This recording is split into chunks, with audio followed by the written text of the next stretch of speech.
In the basement of this Livingston home, historical treasures have been waiting to be discovered.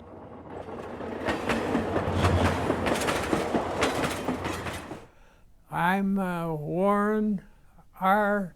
McGee, MC capital G-double-E, born and raised in Livingston, Montana in 1914, and never left. On September 7th, the town of Livingston gathered to celebrate Warren's 100th birthday. The community shared smiles and stories while greeting Warren. Unfortunately, it was difficult for him to remember everything. He was diagnosed with Alzheimer's disease. Though this has taken a toll on his memories, the community knows his story well enough to fill in the gaps. I believe that we would not have Livingston the way it is today had it not been for Warren McGee. Livingston was established in 1902 as a stop on the Northern Pacific Railroad. 12 years later, Warren was born. The next 10 years brought the continued expansion of railroad across America, with Livingston and Warren growing right along its side. Warren started his railroad career as a brakeman and eventually was promoted to conductor. While on the railroad, Warren photographed the trains he worked on and lived for. Oh, I was photographing trains probably 1925 or something like that, 26.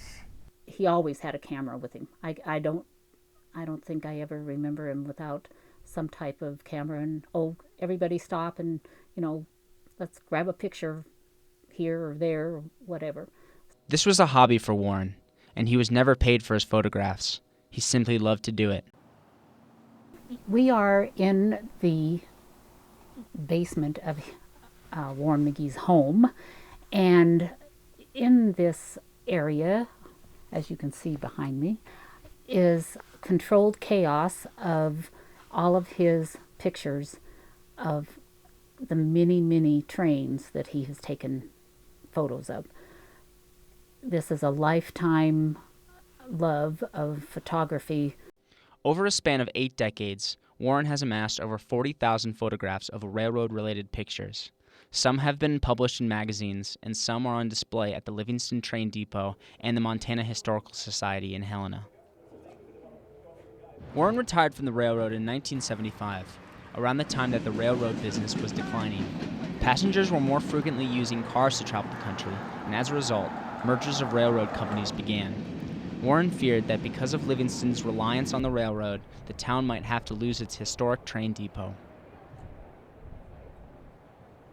This is the Livingston Depot Center, and we were the original entrance to Yellowstone National Park. In the 1970s, Northern Pacific and Burlington Railroad attempted their merger. Warren fought it as the case made its way into the Supreme Court. This railroad conductor sat at the Supreme Court as his attorneys argued the case to stop the merger of Burlington Northern. They lost the case, but because he had spent 10 years fighting that merger, we were able to keep the depot center because of Warren McGee. He is very much of an advocate of Livingston in many, many ways. Warren retired from the railroad. He had about 17 years he worked full-time in the park with what he called his miscreants. And the miscreants were people serving community service time. So what you see as Secretary of Park is Warren McGee and his miscreants, creating the entire beautiful park. A few miles from the park, Warren began on preserving the history of Livingston. In 1977, he and 7 other citizens founded the Park County Historical Society. So then they opened up the Yellowstone Gateway Museum, and its a remarkable collection of the history of Yellowstone National Park, as well as Livingston. Warren turned 100 on September 7, 2014, and was clear that Livingston has appreciated him for all that he has done. He has given his town and its people parks, museums, and his many, many photographs that will be remembered for years to come. The little town of Livingston, Montana, and Warren McGee go hand in hand, both growing together since 1914. Livingston, I didn't know there was any place else.